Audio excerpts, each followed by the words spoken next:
మహిళా శిశు సంక్షేమం సమాజంలో సగభాగం మహిళలే. మహిళా సాధికారత అనేది కొందరికే పరిమితం కారాదు. ఈ కారణంతోనే కాంగ్రెస్ ప్రభుత్వం తమ మేనిఫెస్టోలో సింహభాగం మహిళల గురించి హామీలు ఇచ్చింది. తెలంగాణ ఆడబిడ్డలను మహాలక్ష్ములను చేయాలనే ఆలోచనతోనే మహిళలకు ఉచిత బస్సు ప్రయాణం పథకాన్ని డిసెంబర్ 9న ప్రారంభించుకున్నాం. ఇందిరా కాంతి పథకం ద్వారా మహిళా స్వయం సహాయక సంఘాలని పెద్ద ఎత్తున ప్రోత్సహిస్తాం. పిల్లలు ఉద్యానవనంలో మొగ్గల్లాంటి వారు, రేపటి పౌరులు. జాతి భవిష్యత్తు నిర్మించేది వాళ్లే. కాబట్టి వారిని జాగ్రత్తగా ప్రేమగా పెంచాలి అని భారత తొలి ప్రధాని పండిట్ జవహర్లాల్ నెహ్రూ ఏనాడో చెప్పారు. ఆ సూక్తిని పాటించేందుకు రాష్ట్ర ప్రభుత్వం అకుంఠిత దీక్షతో పనిచేస్తుంది. పాఠశాల విద్యపై మా ప్రభుత్వం ఎక్కువ శ్రద్ధ చూపాలని నిర్ణయించింది. అవసరమైన నిధులు అందుబాటులో ఉంచడమే కాకుండా అన్ని స్కూళ్లలో డిజిటల్ క్లాస్ రూమ్లను ఏర్పాటు చేయాలని నిర్ణయించాం. రాష్ట్రంలో ఉన్న 35,781 అంగన్వాడీ కేంద్రాల ద్వారా గర్భిణీ స్త్రీలకు, బాలింతలకు పోషకాహారాన్ని అందించే కార్యక్రమాన్ని పటిష్టంగా చేపడుతున్నాం.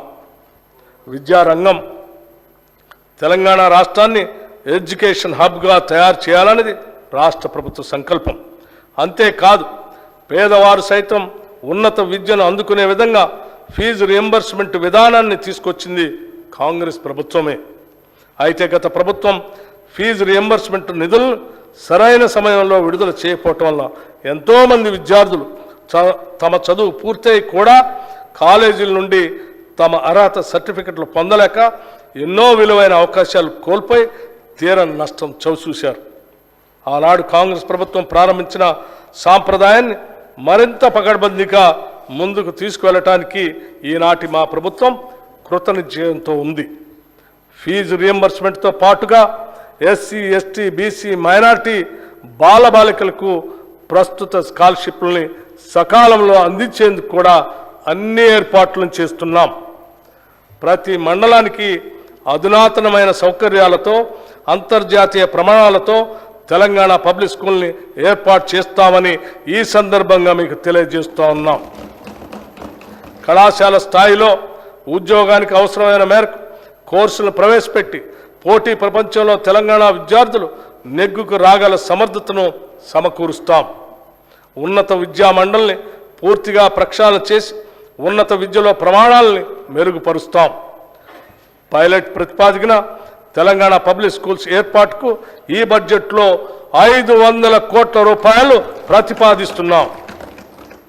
రాష్ట్రంలో సాంకేతిక విద్యను మరింత పటిష్టంగా మరియు పారిశ్రామిక అవసరాలకు అనుగుణంగా సమాయత్తం చేయడానికి మన రాష్ట్రంలోని 65 ఐటీఐల్ని ప్రైవేటు సంస్థల భాగస్వామ్యంతో ఒక బృహత్తర ప్రణాళిక అమలుపరచబోతూ ఉన్నాం.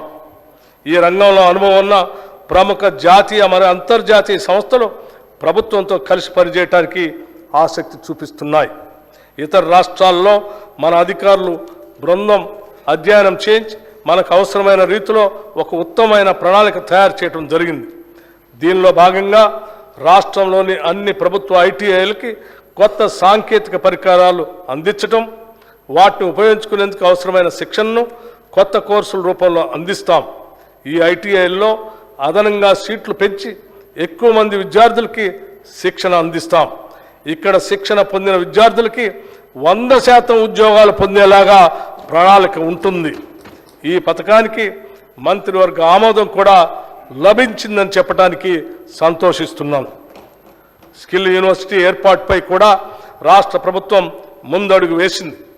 గుజరాత్, ఢిల్లీ, ఒడిశా రాష్ట్రాల్లోని స్కిల్ యూనివర్సిటీలను అధ్యయనం చేసేందుకు అధికారుల బృందం ఇటీవల పర్యటన జరిపింది. ఆయా రాష్ట్రాల్లో అమలు చేస్తున్న విధానాలను పరిశీలించి అత్యుత్తమ విధానాలను మన రాష్ట్రంలో అమలు జరిపేందుకు ప్రయత్నిస్తున్నాం.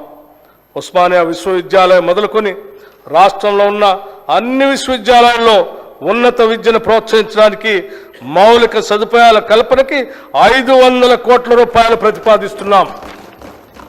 విద్యారంగానికి